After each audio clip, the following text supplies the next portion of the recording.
Okay, hi everybody. We are reach 15, so I'm going to start with our regular announcement. So you have until December 21st to make give your feedback for different courses.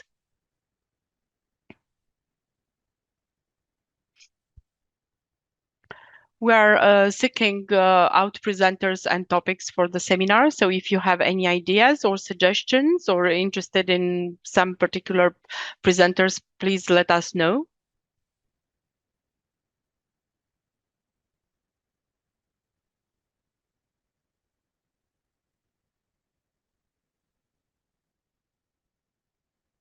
So the department offers financial assistance to students. To continue receiving this support, students are required to present their project at least once at the seminar. And if you are seeking to get into medical school or you got accepted into medical school, please announce us, Sharon, Misha, or myself, because we want to make it as smooth as possible for you.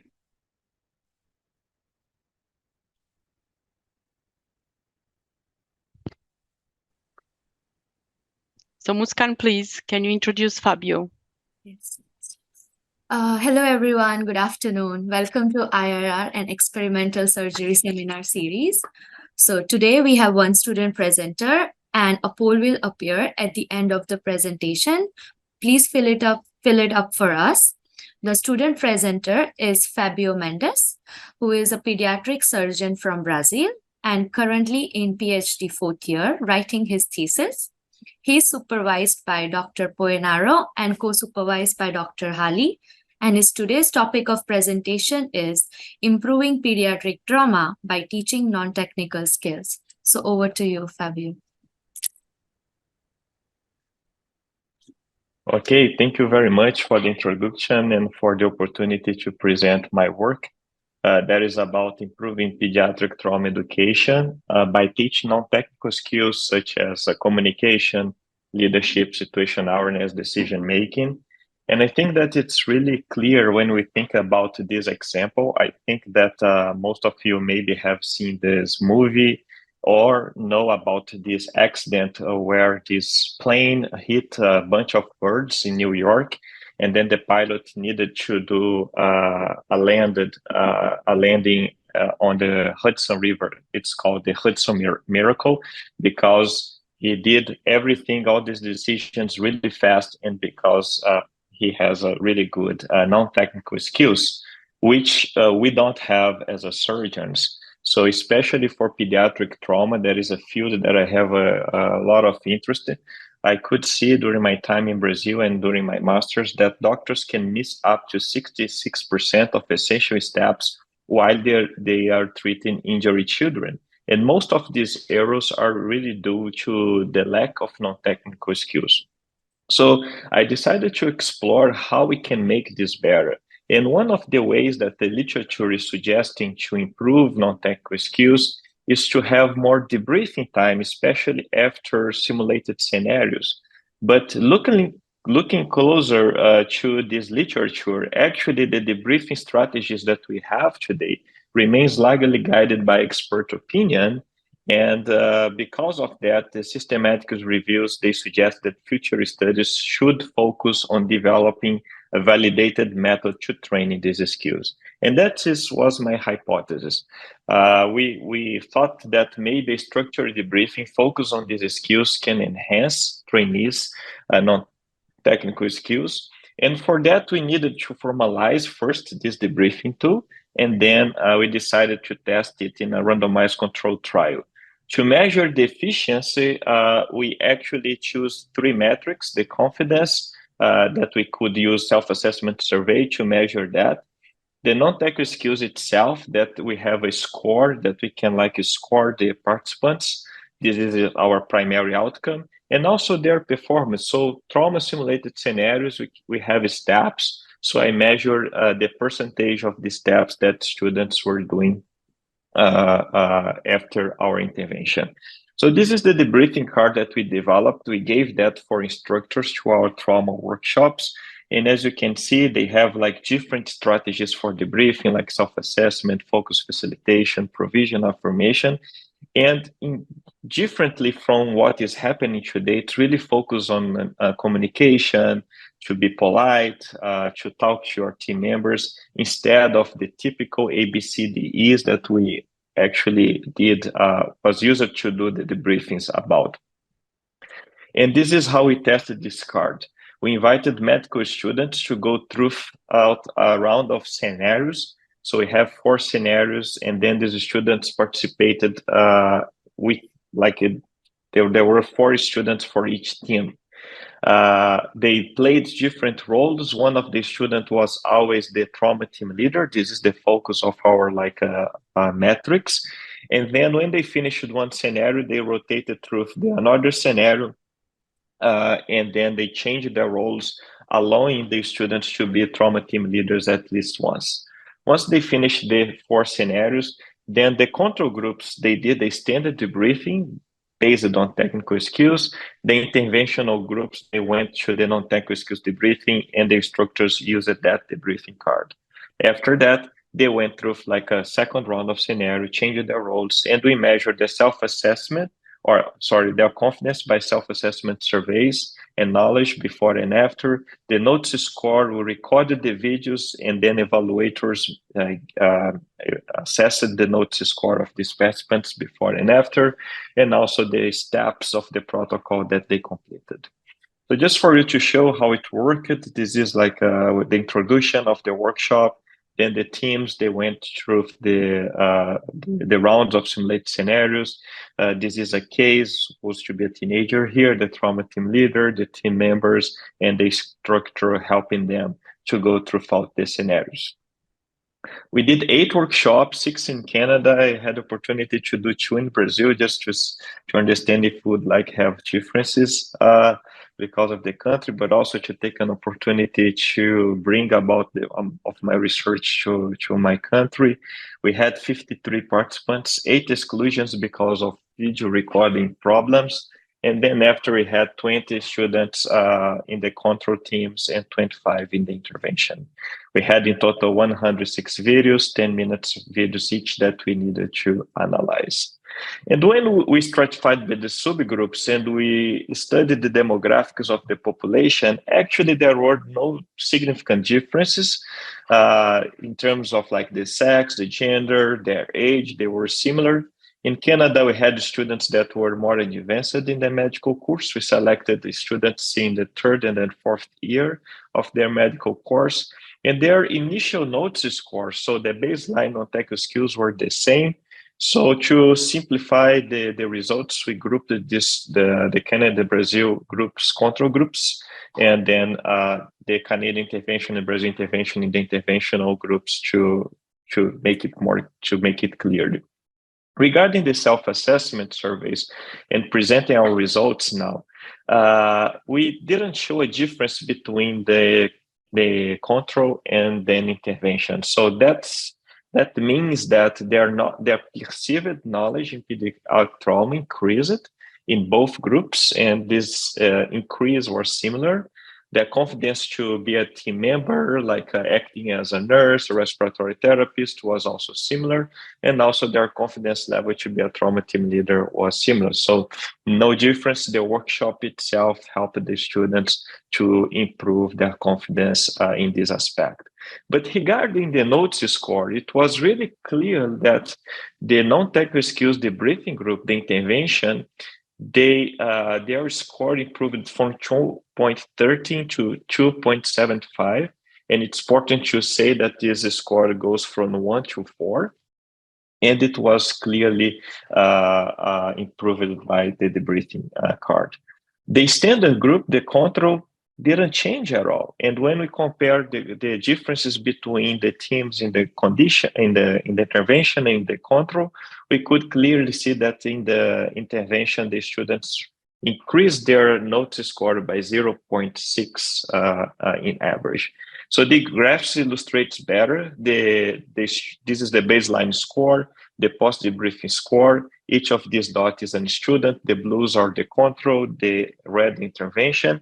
In this diagonal line, the students don't change their scores, and above the students enhance the score. So you see that above the diagonal line, mostly are students from the NTS debriefing, and I accept the score is more than 3, and only students in the interventional group reached the acceptable score at the end.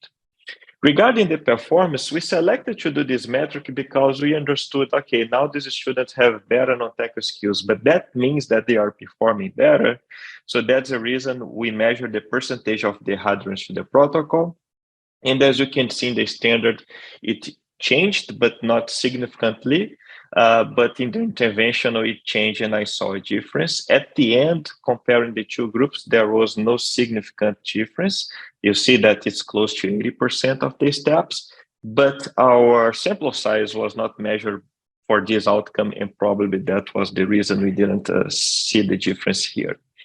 But when we did another kind of analysis, like a studying independent of the condition, if it's a control, intervention, or before and after, if the students with high notice scores, they perform better, they have complete more steps in the protocol, we saw there is a positive correlation, meaning that if you have a higher notice score, it's likely for you to really do more steps of the protocol.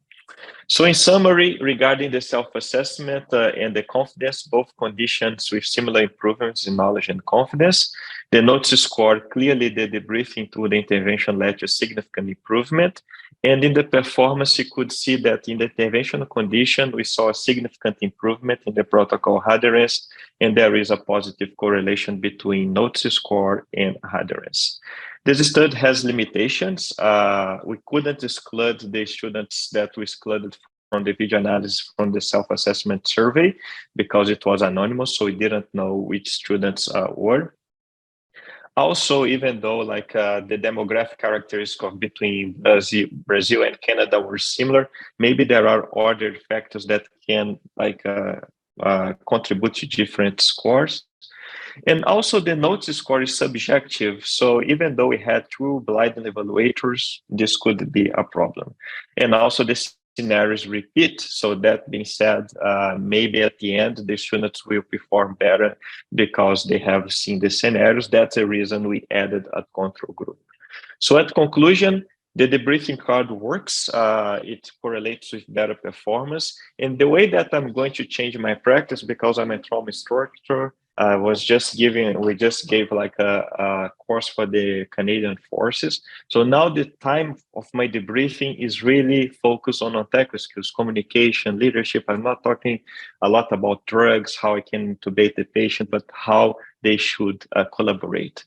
And as future directions, we should evaluate different teaching modalities, like probably lectures of non-technical skills can improve these skills. Also should evaluate the retention and maybe improve the scoring system to be not so subjective as applying like artificial intelligence. That's all for me. Thank you very much. Thank you, the department, for all the support during my PhD. And I'm open for questions. Thank you. Thank you, Flavio, for the great presentation. I really enjoyed it. So are there any questions? Yes. Yes, Dr. Foxon, I saw your hand raised. Okay. So wonderful work, Fabio. Very interesting. Thank you. So for the Kirkpatrick's framework for evaluating training programs, that was really well done in your presentation. So how can you isolate effects of training from other factors influencing behavior and results? Because there are other factors. I know you're doing the training, but also other factors that are, how can you isolate those effects? Do you do like regression analysis? Do you throw in controls? Okay, understood your question, Dr. Marlin. That's a great question. So we knew that probably there were some confounding factors, such as country, language, or gender, age, also the year in the medical school. This was the factors that we thought that could, that we brainstormed and in the literature that may have affect their notice score. For that, what we did analysis of covariances. So that was our analysis that we have performed, to understand the variances between and within subjects, and also considering these covariates.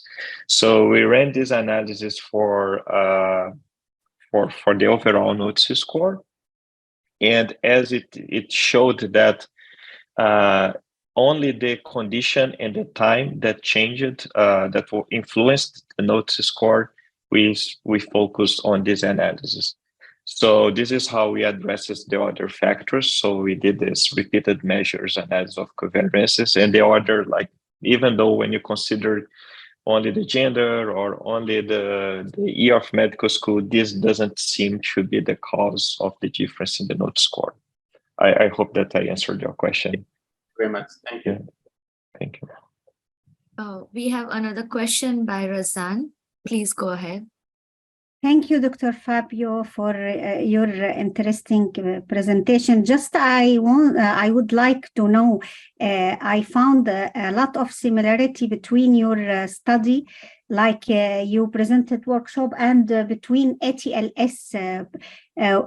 This is like a obligatory program for the surgeon, for the other medical a lot of medical staff, they should attend an ER, staff also attending. The similarity in the communication skills, like to be a leader and a member of the team, and as well how the scenarios. I noticed that you didn't concentrate on the steps, like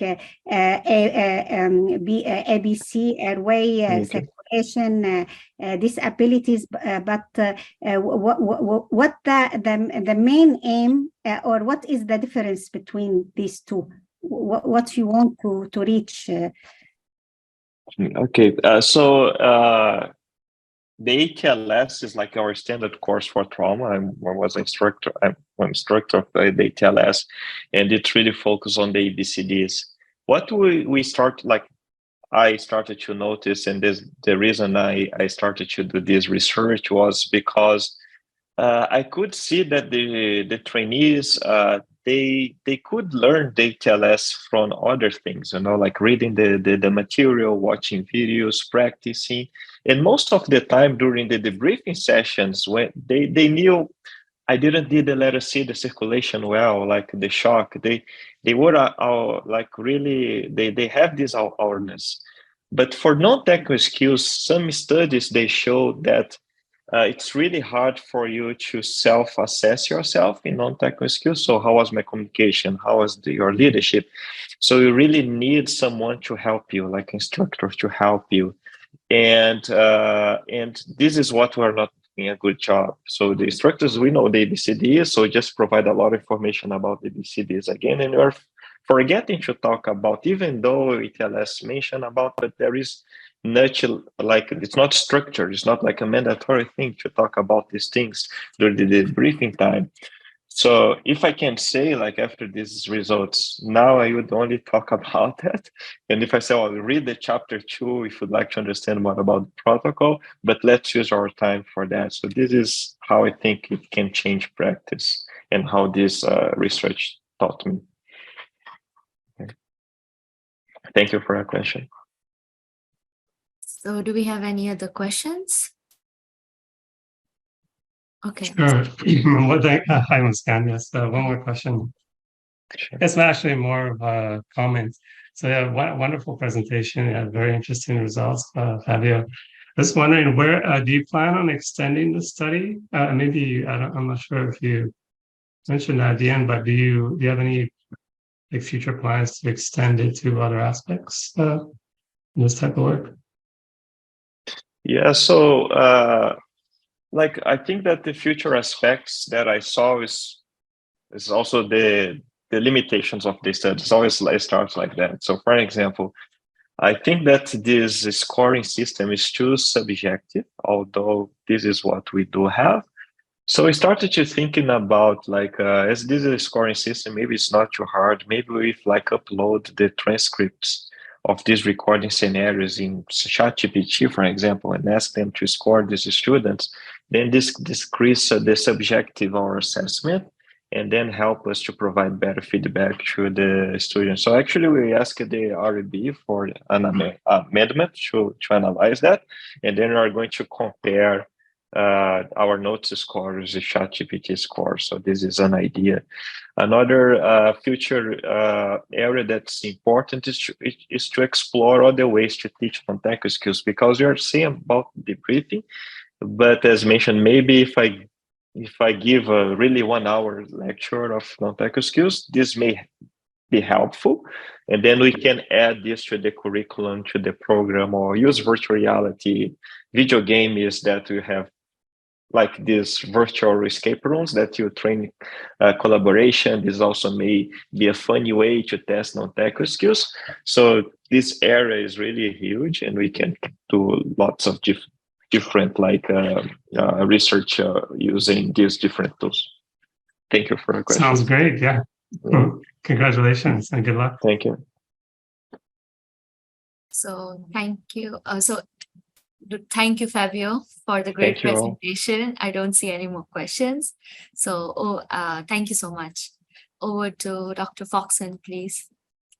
Thank you very much, Muskan, and thank you, Fabio, for that wonderful presentation. And I look forward to what happens next.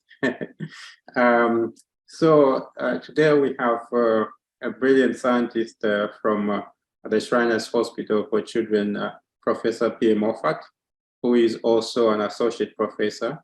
He's also the graduate program director in the Department of Human Genetics here at McGill. And before joining McGill in 2006, he actually worked for 6 years in local biotech industries.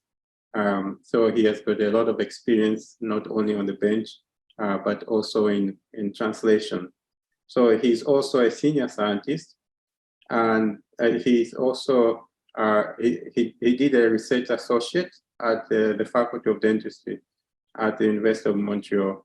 So he's also an affiliated researcher at the MUHC in the Injury Repair Recovery Program, and affiliated member of the Faculty of Dental Medicine and Oral Health Sciences at McGill. So his expertise and interests cover a lot. He's quite very modest, as you see. He covers the molecular, cellular, and physiological aspects of calcified tissues. So his research program focuses broadly on the functional characterization of genes encoding secreted and membrane proteins expressed in bones and teeth. So Professor Moffat is also a scientific advisor to the Shriners Molecular Diagnostic Lab, and participated in the discovery and molecular analysis of several new genetic causes of recessive forms of osteogenesis imperfecta. Professor Pierre Moffat, thank you very much. We look forward to your presentation. Thanks a lot, Faxen. Thanks for the kind invitation. Really happy to be here today and share some of our work that has been going on for the past, 15 years or so, or even more now, 17 years at McGill. So I'm going to be talking about, or giving an overview about this bone-specific protein called the Brill that we've been studying all along those years, and specifically in skeletal health and disease. So this is just a brief outline of what I'm going to be talking today. So I'm going to be presenting about when we discovered the gene, where the gene is expressed, what are the protein characteristics. I'm going to touch upon the regulation of the transcriptional aspect of this gene. And then we'll move on to the role of this Brill gene protein in skeletal dysplasia called osteogenesis imperfecta, so brittle bone disease. So I'm going to be presenting many of the different genetically modified mouse model that we've generated in the past years to study the function of this gene in under normal physiological conditions, or as a means to study the disease. I'm going to be also exploring or presenting a bit about the mechanism of action of this protein, and finally come up with probably a perspective on a therapeutic opportunity harnessing what we know about this gene and protein. So jumping right into the heart of the topic. Sorry, going back. So this is the very first description of this gene protein that we called Brill. So that was back in 2008. And at that time, the title of that paper was A Novel Bone-Specific Modulator of Mineralization. I'm just going to use the laser pointer. Here we go. So this Brill IFITM5 protein is located at the very tip of chromosome 11 in humans, and it's part of a family of other genes called IFITM, and IFITM stands for interferon-induced transmembrane proteins. So there's actually 5 members, or located on this 70 kilobase stretch on the tip of chromosome 11. So IFITM 1, 2, 3, 5, and 6. One very specific aspect of these IFITM, as the name implies, is that they are induced or responsive to interferons. So they're actually induced when there's a viral infection and that you have interferon signaling. And these genes, at least IFITM 1, 2, and 3 are upregulated, and they are their function is to prevent or impede on viral infection. The function of IFITM 6 is still unknown, whereas the IFITM5 Brill gene has nothing to do with with interferon signaling. It's not induced by interferon, and it's not involved in viral restriction. So that's why we renamed the gene IFITM5 for Brill in 2008, and Brill stands for bone restricted IFITM-like. So so all these genes are encoded by 2 different exons, including IFITM5, and the structure of the proteins or the alignment of the proteins between all the different IFITM5 is pretty much conserved. They're all very short membrane proteins that are 100 to 144 amino acid in length. And Brill stands out of this pack by having a very divergent N-terminus here, and also an extended C-terminal tail. So, and all of them contain a single transmembrane passage, as I will explain in the following slide. So in that original paper in 2008, what we had observed is that this Brill gene is very specific to bone tissues. It is expressed almost exclusively in osteoblastic cells, so the cells forming the skeleton. Here is a typical original Northern blot analysis for the transcript of Brill in rat tissues, and across all these 20 different tissues, it was expressed or detected only in bone. So in calvaria, ear, the alveolar mandibular bone, and it was also found highly expressed in 2 osteosarcoma cells, UMR 106 and ROS.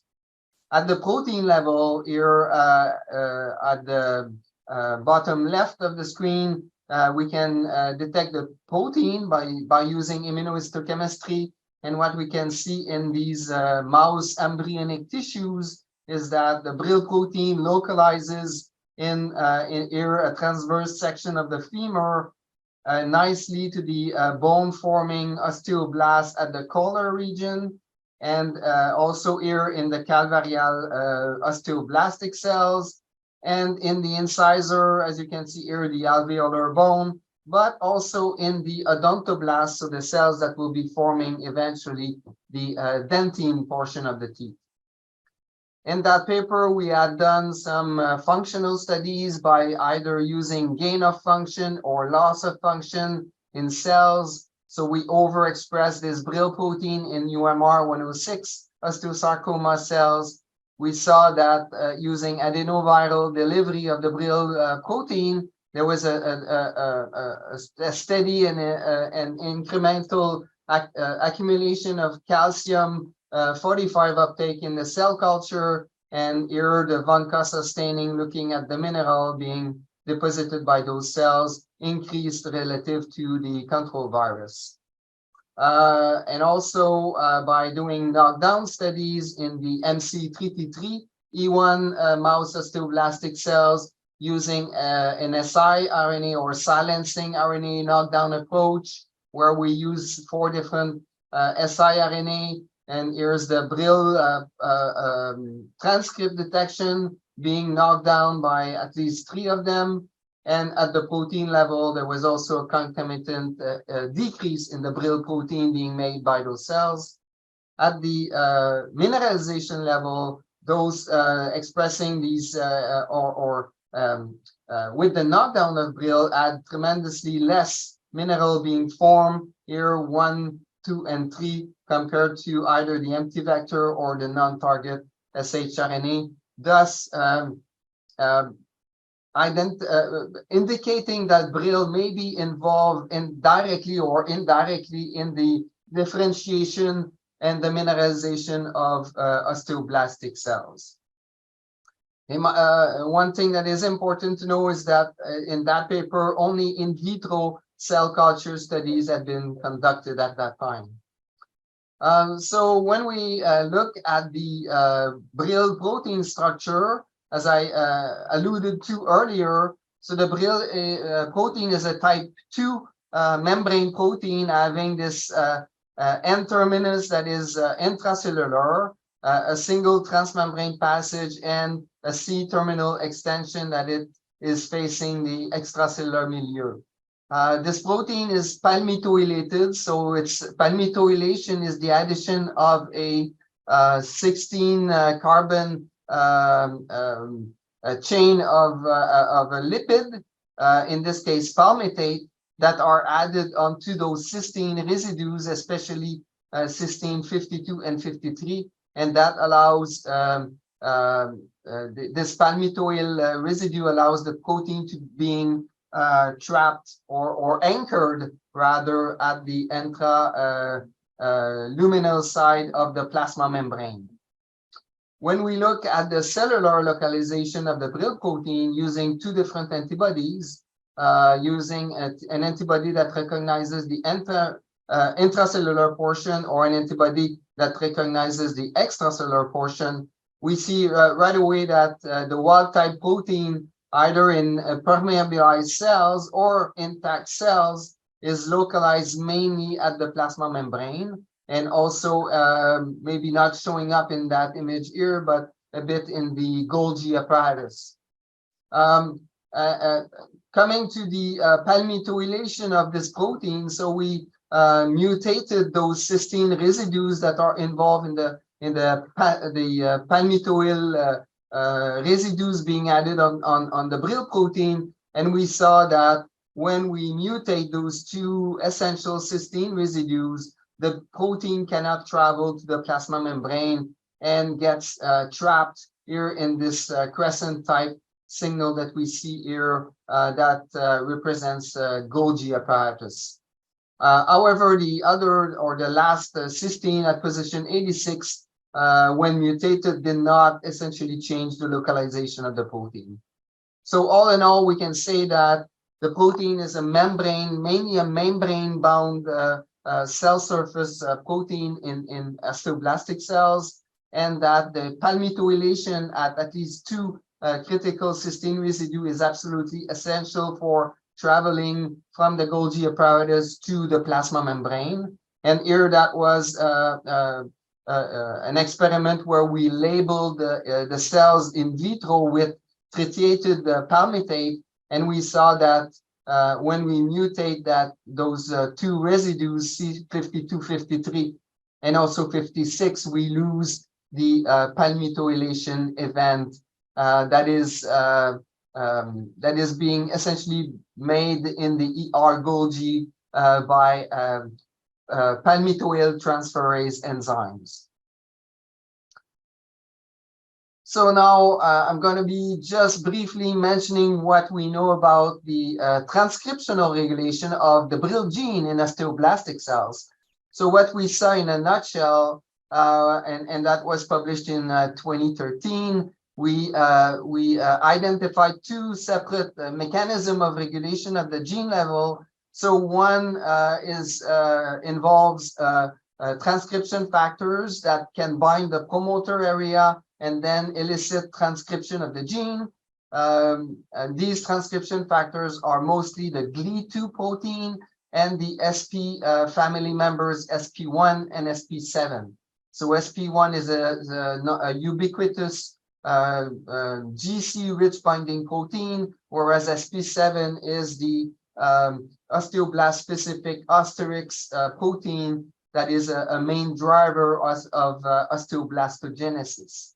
The second aspect that we discovered as a regulator of Brill gene transcription was a methylation of the gene itself, so-called CpG methylation.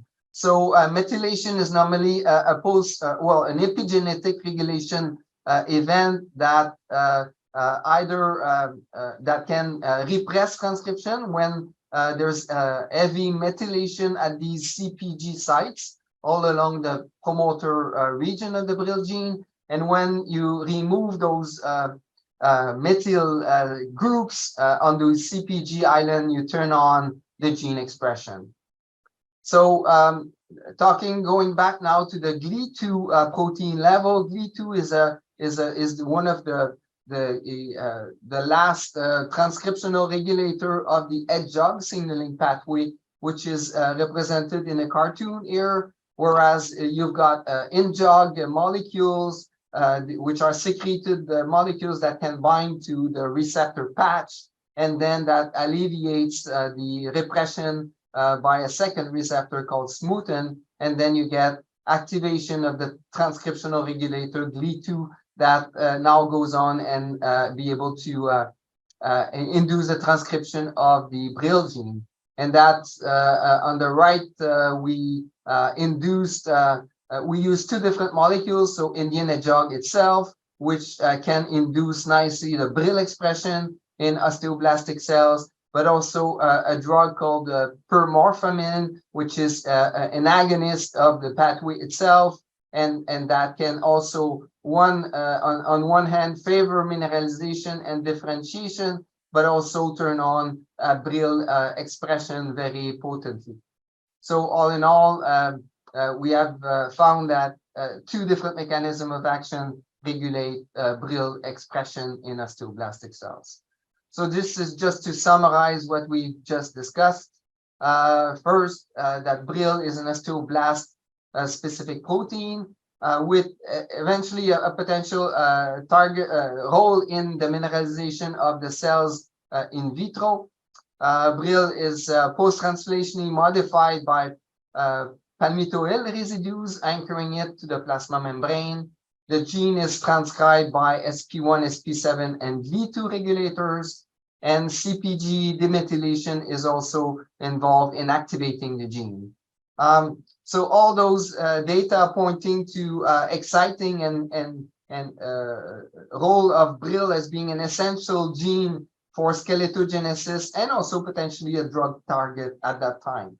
So with all that said, the next logical step at that point was to introduce or generate a mouse model to knock out Brill in vivo, not in vitro, but to be able to determine its more physiological role. So that's what we did in the mouse. So we just knocked out by conventional methods the Brill gene in the mouse, but unfortunately it turned out that they show no overt skeletal phenotype. So we looked at embryos using alizarin red, Alcyan blue staining in the wild type animals and the KO. Nothing really major is happening. We looked at adult tissues at 12 weeks of age. By X-rays, nothing also obvious, and also by histology, looking at Goldner and von Kassa staining, which was further confirmed by doing microcomputed tomography histomorphometry analysis, whereby males at either 6 weeks, 3 months, and 8 months away of age did not show any differences in BV/TV, trabecular thickness, separation, and number. Also under stress, so we did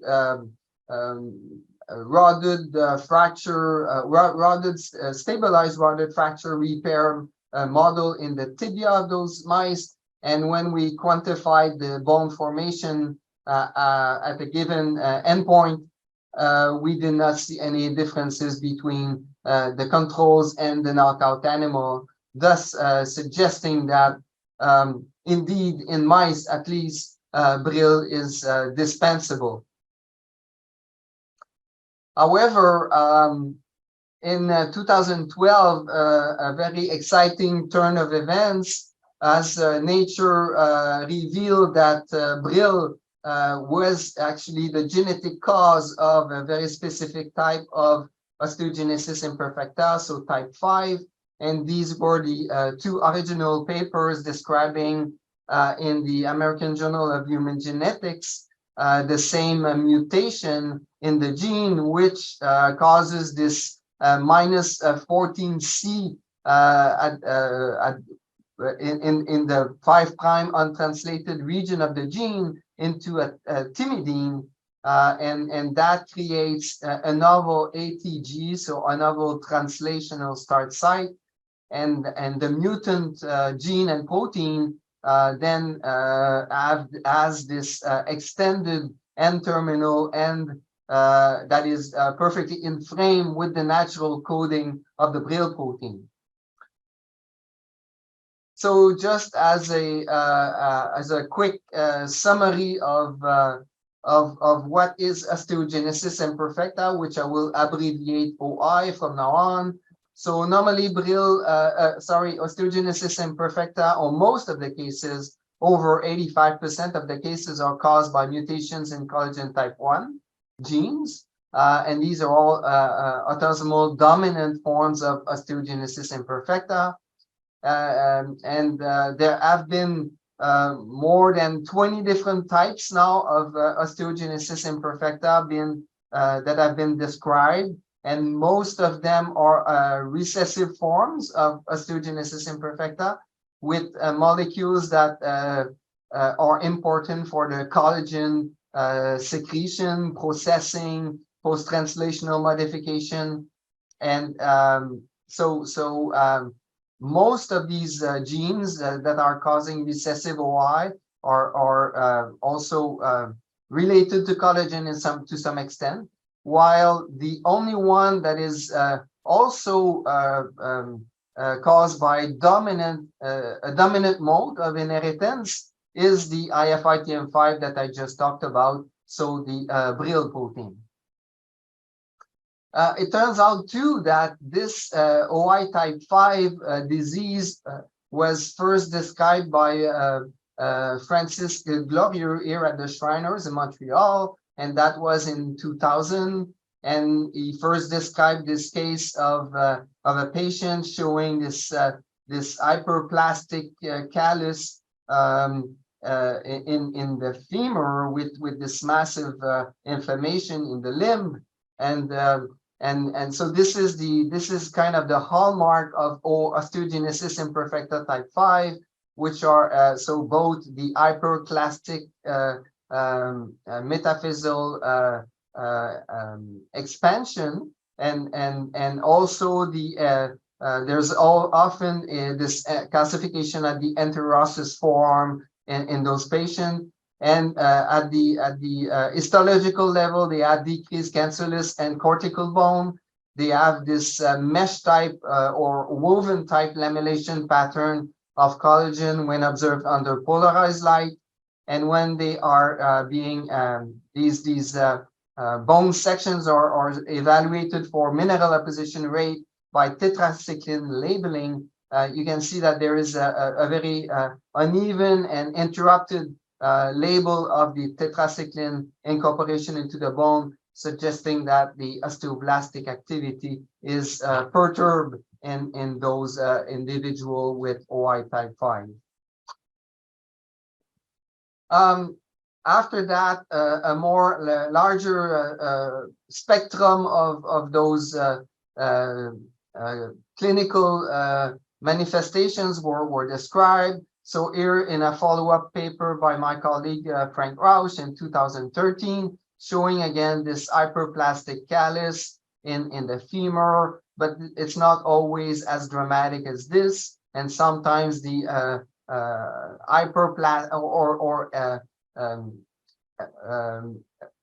the hyperostosis that we see is not always as dramatic as this, and this can be observed in tibia, in femur, and also in the fingers. Here is the forearm showing this periosteal expansion of the mineral in both the ulna and the radius. And here by PQCT, the cross-sectional pictures showing that the two bones of the forearm almost merge in the middle where there should be a gap. And these patients also suffer from vertebral compression fractures and scoliosis. So despite this large genetic homogeneity in the disease, all caused by this -14 C2T mutation, there is a substantial phenotypic variability. And this is a table for 42 subjects with OI type 5. And what we can see is that the mesh type lamellation pattern is observed in most of the cases. The anterosseous membrane ossification is also very prevalent in those patients, as well as the radial head dislocation. And what we could confirm using tissues obtained from those OI type 5 patients is that the transcript of the mutant allele is expressed here by Sanger sequencing, showing that you've got this double peak representing the wild type C allele and the mutant T allele here on the reverse strand with the GA duplex. And also using Western blotting, we could see that the protein here in a controlled OI case, type 4, a single band, and in the OI type 5, the two bands representing the wild type protein and the mutant protein that can be nicely separated by SDS page gels. At the cellular level, we could also establish that the mutant protein that we call MLIS was expressed normally, but also localized normally at the plasma membrane. So all in all, what we can summarize is that Brill is strikingly and surprisingly dispensable for embryonic skeletal genesis and postnatal homeostasis, at least in the mouse. There's a single recurrent mutation in the 5' UTR of Brill, that is the genetic cause of the dominant form of Y type 5. However, the pathogenic mechanism is at this point was totally unknown, and that the mutant allele, MALEP, is localized normally at the plasma membrane, and that suggested to us that this was a gain of function for this extension at the N-terminus of the Brill protein. So again, knowing the disease, knowing the mutation, our next goal was now to generate a mouse model that could mimic osteogenesis imperfecta. And we did that next using the CRISPR-Cas9 technology. And this was using the reagent normally used for CRISPR-Cas9, using a guide RNA that was localized right in the 5' to UTR region of the IFITM5 or Brill gene, using this donor DNA for the homology-directed repair. And then when injected along with the Cas9 enzyme into the fertilized egg, we obtained a mouse that was mosaic for the mutation and carried this single nucleotide change from at position -14, so changing this cytosine into this thymidine. And so we studied now the effect of this mutation in the mouse model. However, and again, surprisingly, what we observe is that whenever the mice or the mouse was carrying this C2T mutation, it was neonatal lethal. So none of these carriers survived past birth. So here is a representation of the alizarin red staining the bone mineral, alcyan blue staining the cartilage. In the newborns, here's an example of a wild-type animal with this nice normal red and blue staining where cartilage and mineral are being laid down. And in the knock-in mutant, it was totally distorted with very poor mineralization in the craniofacial area, and the limbs were bent and fragile, especially taking a look at the rib cage. It was all wavy and thin, suggesting that failure to survive past birth was probably related to pulmonary dysfunction. Looking a bit closely now at the limb structures, the hind limb and the forelimb, hind limbs, looking at the cross section through by micro CT through the tibia here, you see nicely a cortex and the trabecular bone being formed in the middle in the wild type, whereas in the knock-in mutant, there was absolutely no cortical bone being formed. And what we see here is most likely calcified cartilage in those animals.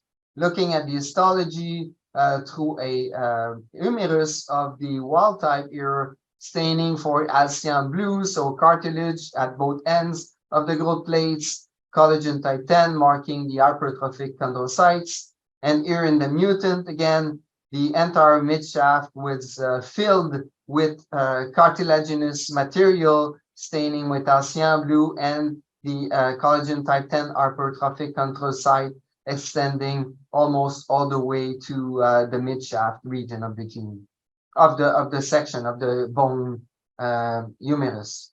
By Western blotting, we could detect both the mutant and wild type protein. You see it very discreetly and on this right panel. And surprisingly, in the knock-in, there was a dramatic downregulation of the protein expression in those embryonic tissues. We also looked at more globally at gene expression by microarray and RT-qPCR, and we could see that Brill was downregulated, and two of the most, or at least three of the most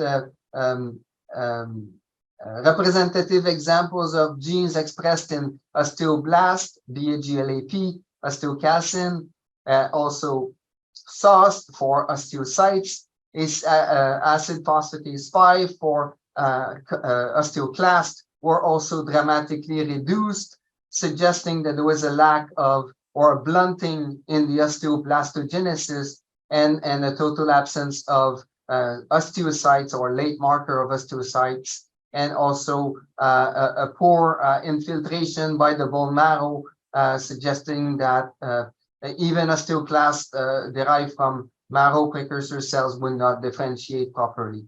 And there were also a few genes that were highly upregulated, prostaglandin synthase 2, which was of particular interest because it's involved in prostaglandin synthesis. We further looked at PGGS2 expression by qPCR at 2 embryonic stages, E15.5, 17.5, and in both cases, it was dramatically upregulated in the knock-in mutants. And also by Western blotting, we could see that, again, the COX-2 enzyme, which is encoded by PTGS2, was also dramatically induced in the knock-in mutants, suggesting that it could contribute to the disease by generating this pro-inflammatory condition. And just as a side note, interestingly, the use of prostaglandin, or the long-term side effect of prostaglandin in humans, is a phenomenon called cortical hyperostosis, which is reminiscent of what we see in OI type 5. And this is just the alkaline phosphatase in the serum of those patients, indicating that prostaglandin may mediate an anabolic effect.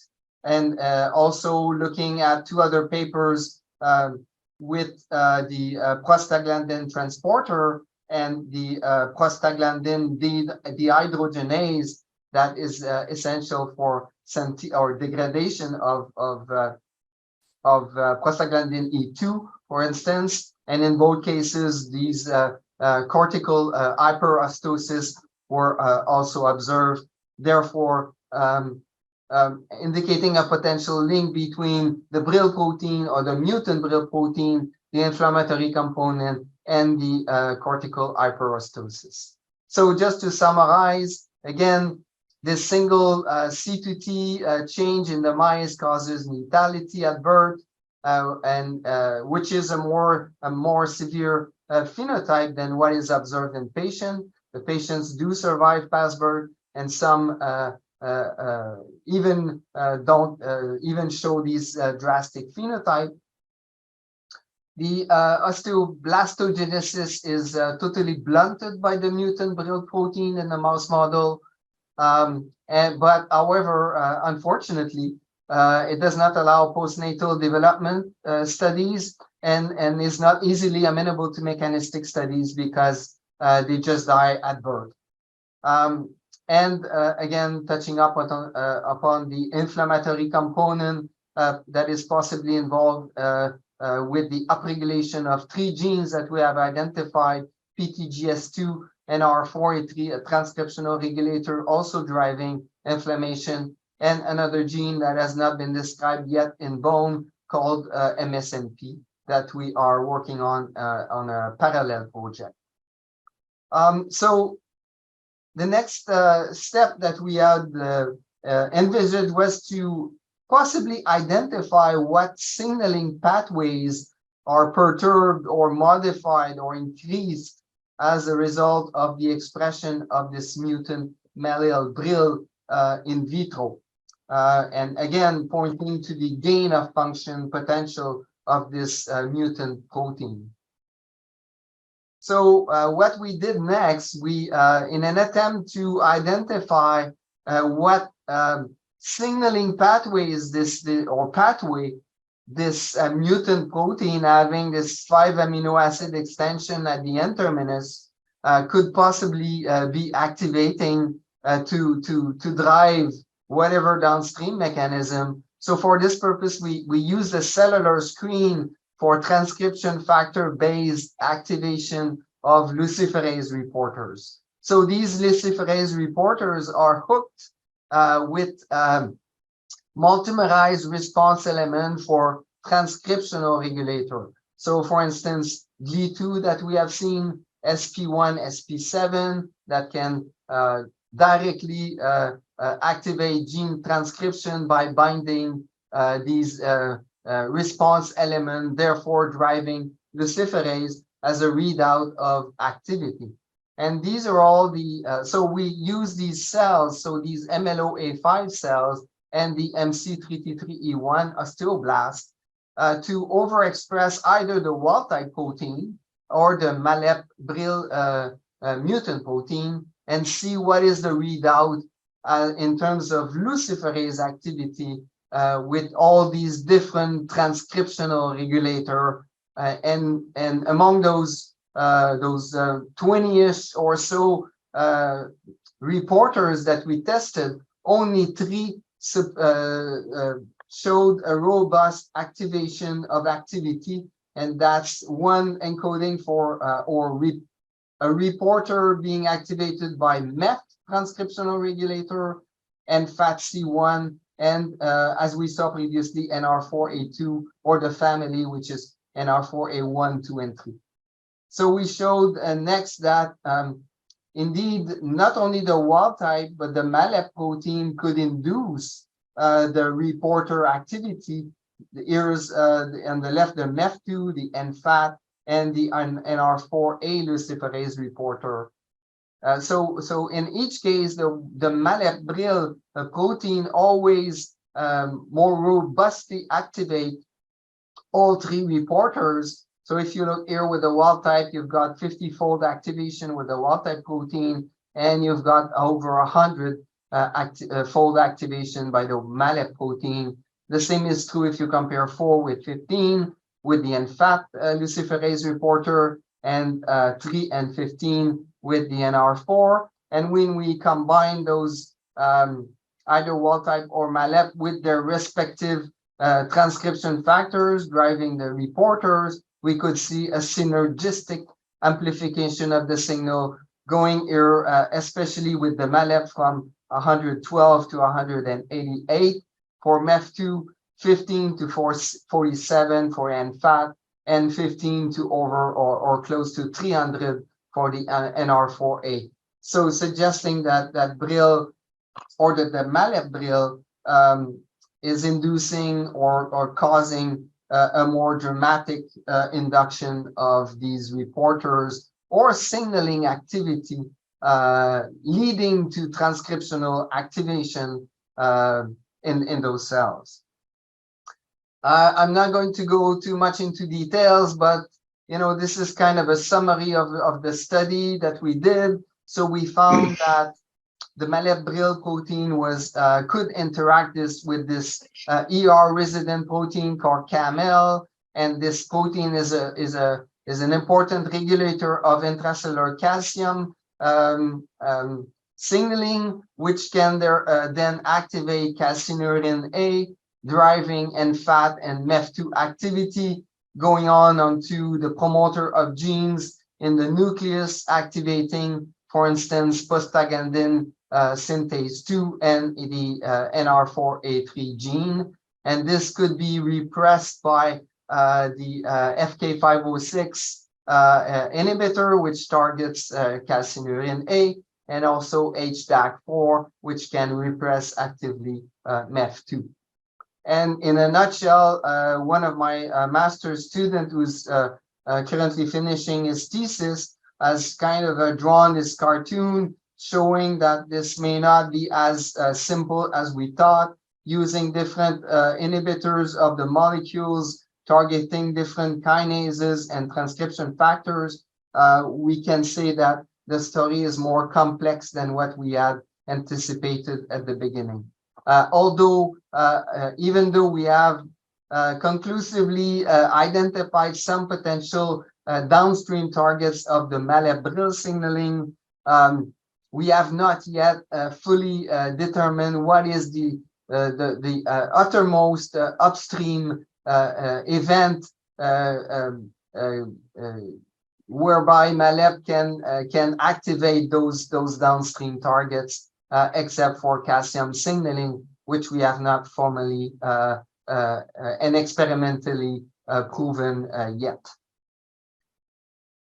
So because the -14C2T, when expressed constitutively in mice, causes lethality, it's not phenocopying the clinical manifestations, obviously, because it's extremely severe and does not mimic the clinical manifestation. Our next goal was to now generate a conditional, so an inducible knock-in mouse model that would better reflect, hopefully, the OI type 5 pathology and allow us to study postnatal tissue and also phenotype.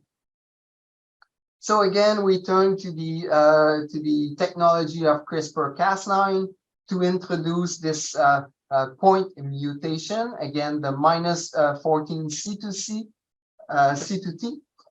So for that, we used this large donor DNA that was being used for homology-directed repair, using, again, a guide DNA that would recognize the 5' UTR of the Brill gene. Together with the Cas9 enzyme, we managed to introduce this cassette in one of the two alleles, or the two genes. And this cassette contains a stop element or stop cassette that prevents translation and transcription of that allele, and obviously translation of the mutant protein as well. And that stop cassette is flanked by a LOXP site. So this becomes the conditional part of the model, and only upon Cre-mediated excision of that cassette, you'll get activation of this mutation and expression of the mutant allele. And again, these would be heterozygote, so only one of the two genes would be targeted, while the other would be totally normal, as is the case in the patient. We confirmed by RT-qPCR bringing this mutant allele to homozygosity, that there was virtually no expression of IFI-TM5 in the homozygote mutant, which is essentially a knockout animal. And we know that the knockout animal does not show any phenotype anyways. We also proved that the cassette was actually impeding on transcription of the gene by measuring the protein level, where it was absolutely absent in the homozygote flux mutant. Of course, for all subsequent studies, we're using the flux plus animals, which indicate that only one of the two allele is fluxed. So as the mutant or stop cassette and mutant gene, while the other gene, the plus gene, is totally normal. So for this Cre-mediated event, we use this breeding scheme where we cross the flux plus mice with the PRX1 Cre driver that targets the appendicular skeleton only, so mainly the limb, bud, and mesenchyme. So we were hoping to avoid lethality by not having any confounding effect on the rib cage and the other craniofacial tissue, for instance. And we use those all the descendants for the analysis, so the pure Cres, the wild types, the wild type with the Cres, and the flux plus as the negative controls. And surprisingly, some of these embryos, when studied at E18.5, so just before birth. So here is an example of a pure normal flux plus animal showing normal forelimb and hind limbs, normal rib cage, normal head, and here in the flux plus Cre, whereby the mutant allele will be activated. So these would be heterozygote, carrying or expressing the Mallet-Brill protein. And we saw that we had kind of a very diverse phenotype or set of phenotypic manifestation in the embryos, from very mild to moderate to severe, where these cases showed both the forelimb and hind limb being severely distorted and bent, while in the most milder cases, it was only affecting substantially the hind limbs. So that was kind of a surprise. We were hoping that these would not be as dramatic as this. We went on to look at, by RT-qPCR, at some of the gene targets that we had previously described in the full or constitutive knock-in mutant. And we saw essentially the same thing. So downregulation of osteocytic gene, downregulation of osteoclastic ACP5, downregulation of osteocalcin, BGLAP gene, just a modest reduction in collagen type 1, and also upregulation of the usual culprits. So PTGS2 also being, again, being upregulated in these embryonic hind limbs, NR4A3, the SOX9 protein, and MSMP, as I mentioned earlier, whereas some of these other targets did not show appreciable differences in gene expression.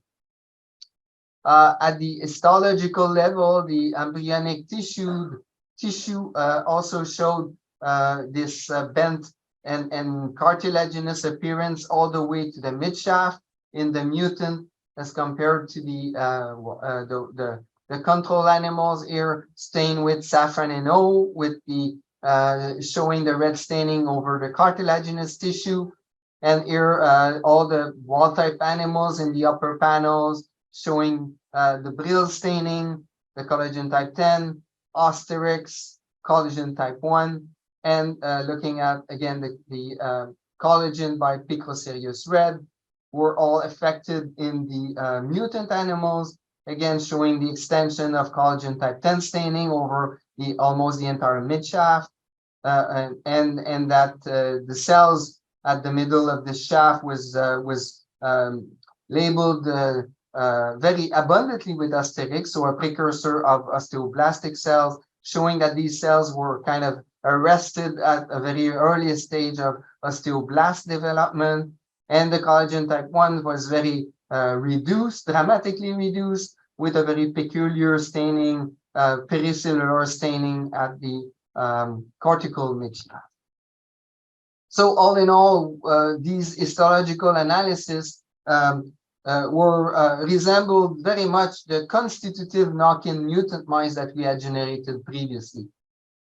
So what I just said, conditional knock-in recapitulate the constitutive knock-in, but only when females PRX1 Cre were used, and that's because we realized after the fact that there is a leaky expression of the Cre in the female germ cells, leading to continuous and expression of the mutant allele throughout development.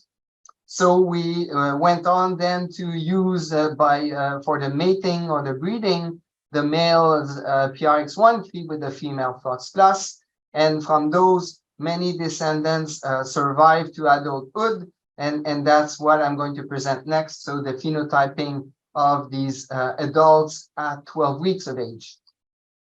So here on the left panel, you'll see the gross morphology of these 12-week-old femur on the top and the tibia at the bottom, males and females.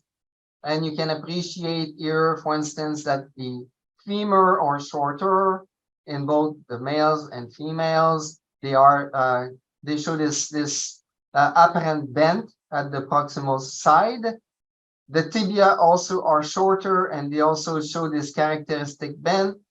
In terms of body weight and femur length for the males and females, no change in body weight, but both the femur length in males and females was statistically reduced in both sexes. We went on next to look at both the trabecular and the cortical analysis by microcomputed tomography. Unfortunately, at the trabecular level, both in the males, these are all the top panels, and the females, the bottom panels, the Flux plus Cre animals did not show any statistically significant difference as compared to the control animals. And here the representation of the distal femur trabecular analysis. However, on the cortical aspect of the bones, especially in the females, we could see that the cortical was dramatically affected. So all the micro-CT cortical parameters were reduced in the mutant animals as compared to the controls in terms of periosteal perimeter, endosteal perimeter, cortical thickness, which was not substantially changed. And also, interestingly, the eccentricity or the shape of the tubule or the cortical bone was substantially changed in the mutant animals, and that was observed at the cortical both in the males and the females. And here's an example of a wild type or control animal and a mutant cortical midshaft.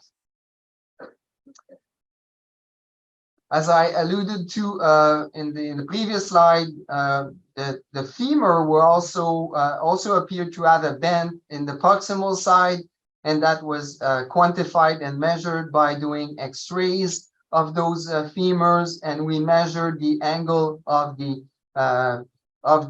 femoral head here, and we by measuring this angle in both males and females, and this was quantified in the right panel, and these mutant animals, whether they are males or females, have this angle that is decreased and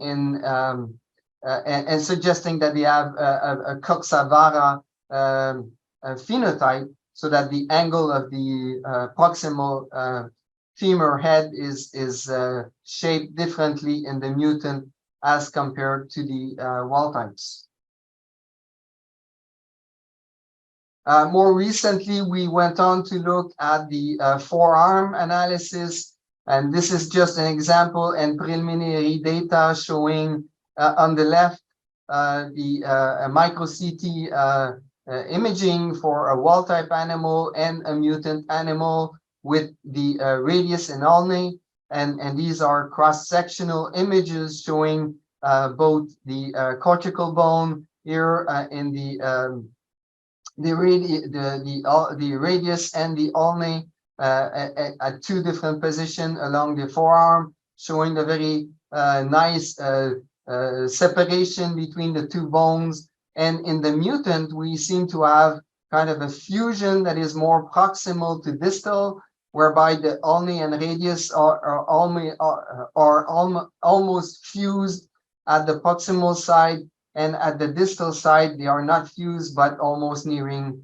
touching each other. So again, indicating that this model may be a more suitable model to mimic osteogenesis imperfecta than what we have generated so far. So again, just to summarize, before I move on to the last part of the talk, milder cases in the conditional mutant survive to adulthood. They show shorter bones, bent bones, and slightly changes in structural properties, especially in the females. More cortical morphometric parameters are affected than the trabecular. All femurs presented with Coxa-Vara, and the forearms appear misshapen and partly fused. So the question is this model good or any better? In part, yes, because we can at least determine the postnatal effects of the mutation. Is it reflecting more adequately Y type 5? Yes and no. Under steady state conditions, we have not observed striking low bone mass. We have not observed fractures or spontaneous fractures, and we have not yet seen any hyperplastic calluses in those animals. So what will be next will be to assess the formal bone mineral density in those bones and measure the material properties. We can also perform a dynamic histomorphometry to measure mineral apposition rate, for instance. We can go and look at the phenotype in younger or more aged animals, and even perhaps evoke stress, so fractures, to maybe observe hyperplastic calluses being formed. And we can conduct RNA sequencing experiments to go into more mechanism in those mice. So, but more interestingly, this model can now be used as a potential model to test therapeutic interventions. And this is what we have been working lately, and this comes all from a master's student, Mathieu Tiranardi, who has done that during his master's thesis. And the rationale is here to use and to design silencing siRNA to be administered in vivo to repress the Brill transcript and therefore the mutant protein. So would be to target the Brill gene or transcript to alleviate the phenotype in the mouse model. So first, what Matthew has done is to test and use 5 different commercial siRNA that target the human IFITM5 gene, and these are all represented here by the position along the sequence of the human Brill mRNA or transcript. So 147, 245, 85, 15, and 17. And once loaded into the RISC complex, these siRNA will complex with the transcript, whereby they will get degraded, and then that will present avoid or inhibit the production of the mutant protein. And here's how he tested those siRNAs in primary calvarial osteoblasts expressing the human Brill protein. So by transcript level, showing here the non-target, 147 siRNA, which did not do much. And we identified at least, the 285 and 415 siRNAs that gave the most robust repression in terms of gene expression at the transcript level, but also here at the protein level, showing a nice reduction in the mouse, the human Brill protein by Western blotting. The next step was to transfer or use a carrier, and for that we used recombinant adeno-associated viruses to be able to deliver this material, this siRNA, or in this case, artificial microRNA, based on those siRNAs that we have just identified, to be able to deliver in vivo to the bones the siRNA in order to repress in vivo the Brill transcript. So this is the way that the recombinant associated adenoviruses, the RAAV9, are being made. And one interesting modification that was done to this to the viral capsid protein was to incorporate here a tag or a multimerized aspartic acid onto the viral protein 2 of the capsid gene protein, so that the viral particles would be targeted to the mineral of the bone, because aspartic acid repeats have been shown to have a high affinity for hydroxyapatite. And this is essentially the structure of the genetic material that is being delivered by these adeno-associated viruses, whereby we are incorporating the siRNAs that we have identified into these artificial microRNAs. And the viral genome is also expressing GFP, so we can use GFP fluorescence as a surrogate to monitor viral delivery to the bone and also expression.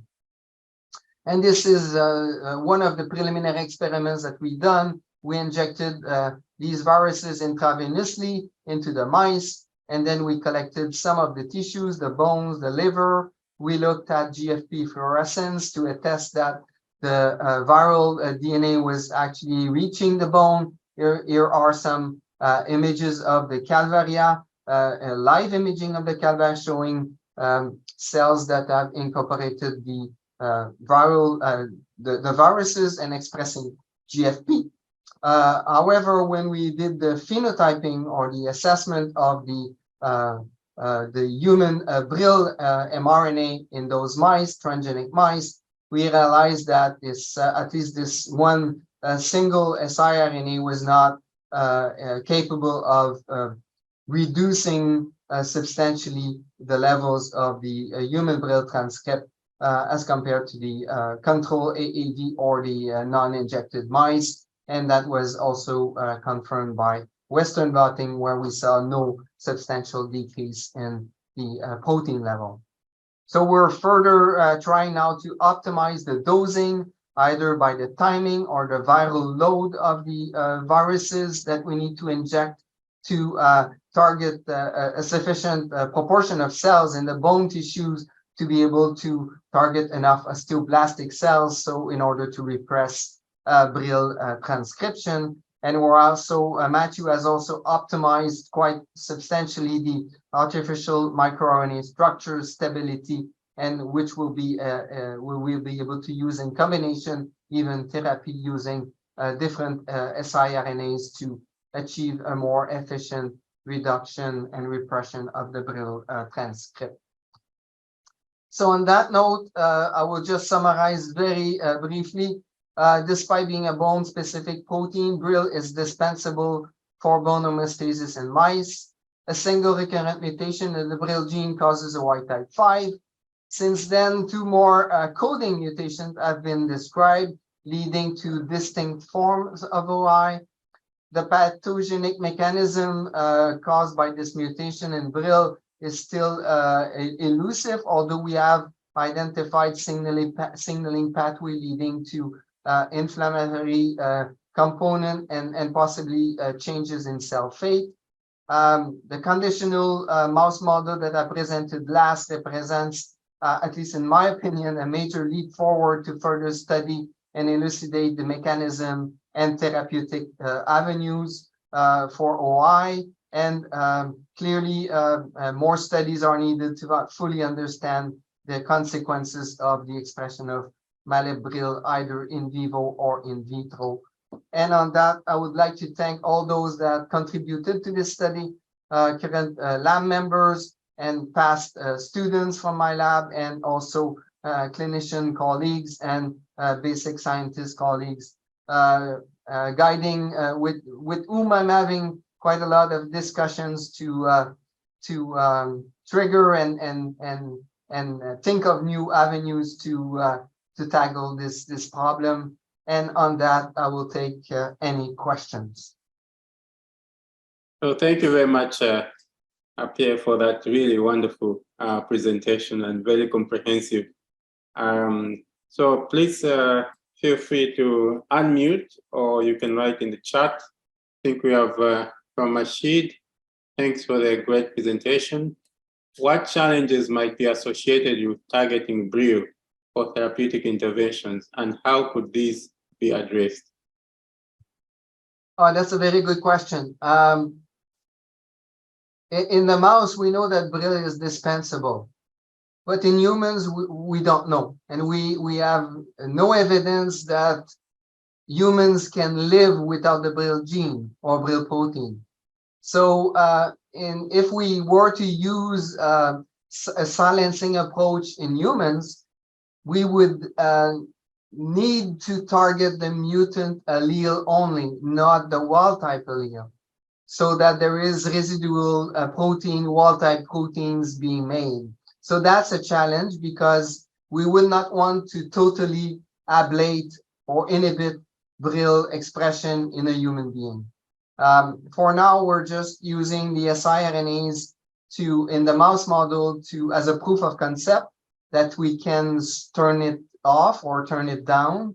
But if we were to go into a clinical trial, let's say with an adenovirus in humans for OI type 5, ideally we will need to target only the mutant allele.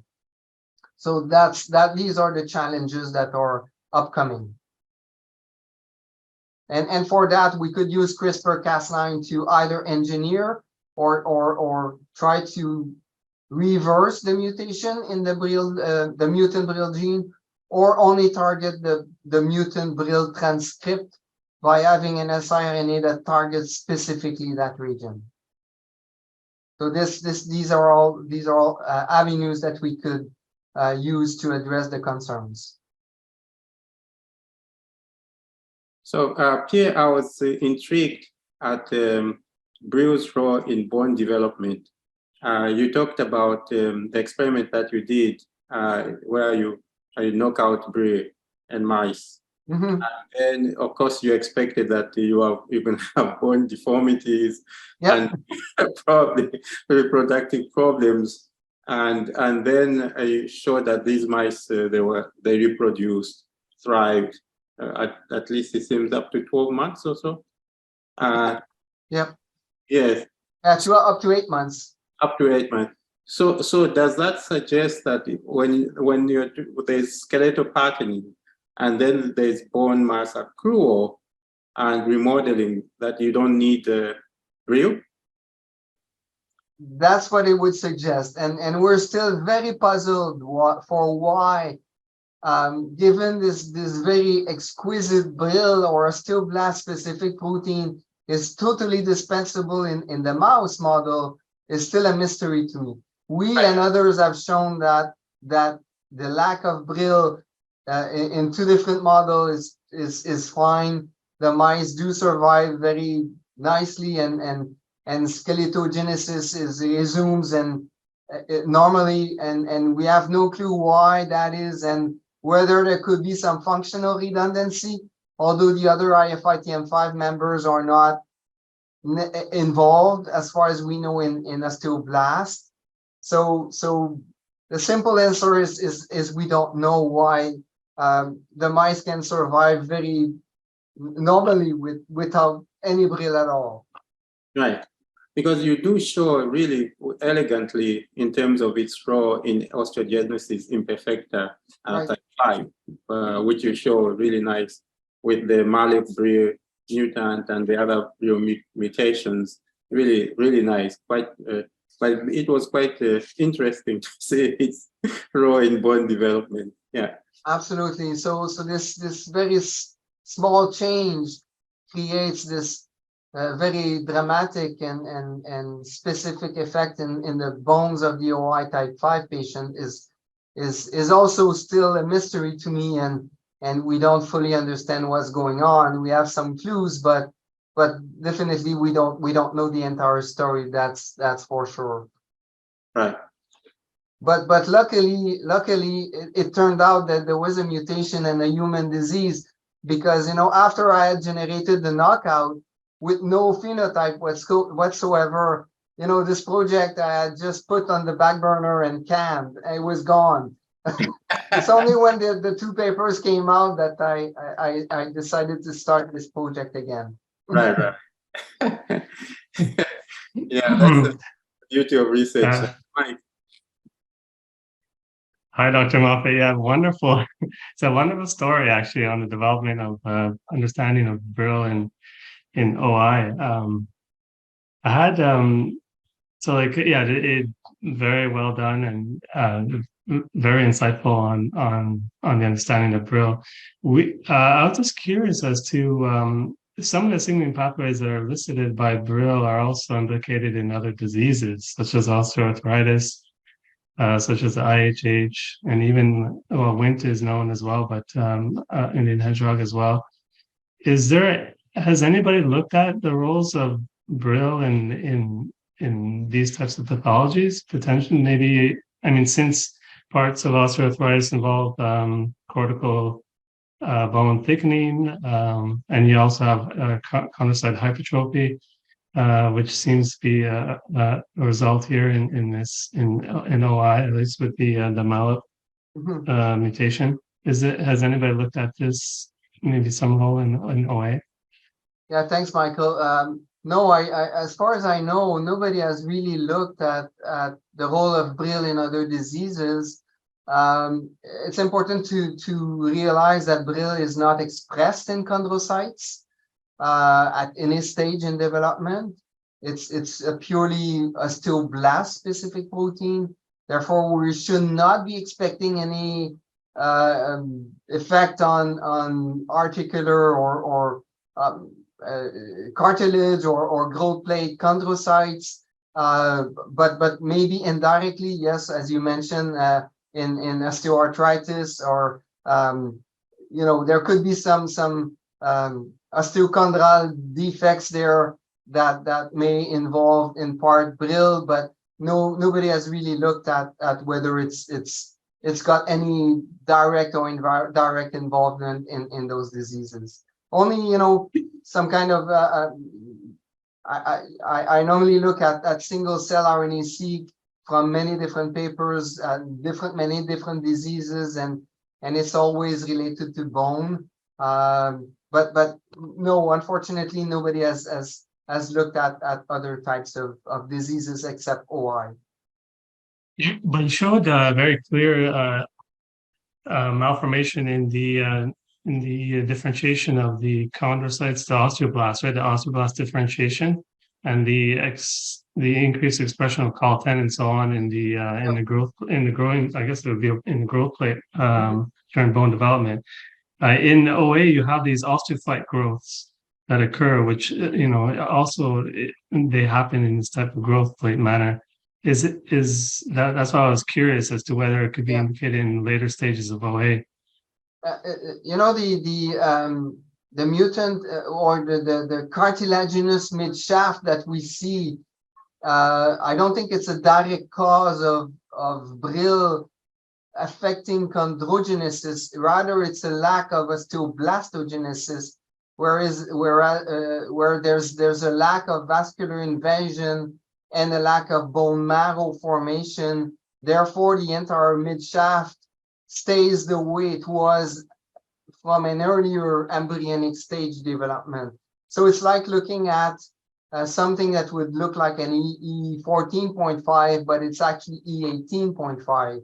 So it's a persistence of a cartilaginous template that is not replaced by bone, rather than Brill inducing the retention or the formation or the differentiation of the hypertrophy of the chondrocytes at the cortical midshaft. Yeah. But you're right. Osteophytes, right.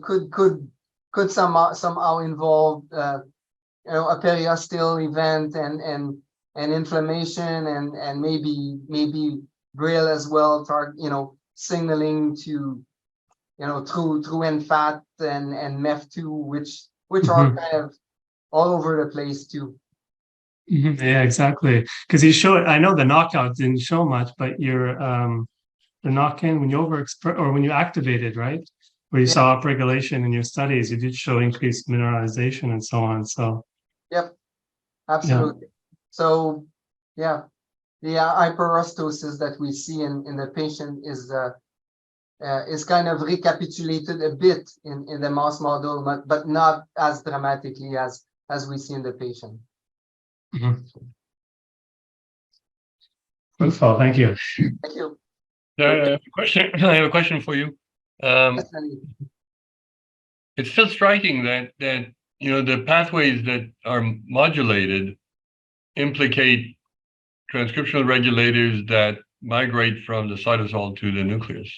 And that relates to what the MLIS extension can do, probably. Are the same pathways activated with S40L and the other mutant that does not provide this 5 amino acid extension? No, we have tested the S40L coding mutation as well in that assay, and none of these reporters were upregulated. So it's really specific for the 5 amino acid extension at the N terminus. I know you've tried a number of approaches to see what can interact with this extension, but the success of these all depend on the sensitivity and the starting materials. But certainly for MEF2, there are new signaling molecules that have been highlighted that were unheard of to modulate its migration. So in any of the assays that you've tested, were there any possible interaction with the salt-induced kinase Even if it was not significant, could you see an interaction with Brill and the 6? We did not detect an interaction with the salt-inducible kinase, which could regulate downstream MEF2, right, and HDACs. But as you alluded to in your question, it may be just a question of sensitivity. So we have, it's a none or all or none readout that we're monitoring. So if, for instance, and that's what I think personally, that the affinity of this extension is greater than the wild-type protein. Therefore, the induction of the transduction pathway is more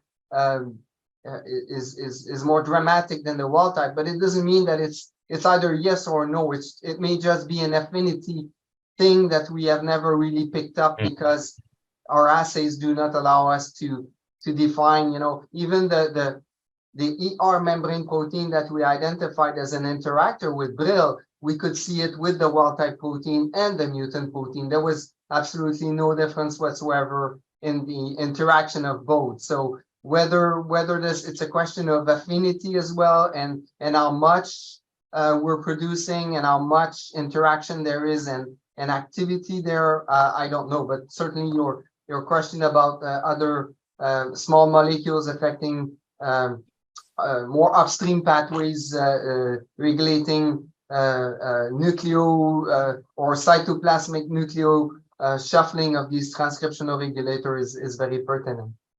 Thank you. Yeah. So thank you very much, Pierre, and thank you everyone for attending this seminar.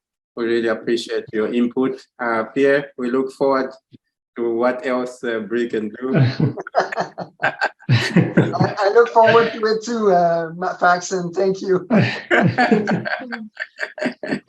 And thanks again for accepting our invitation.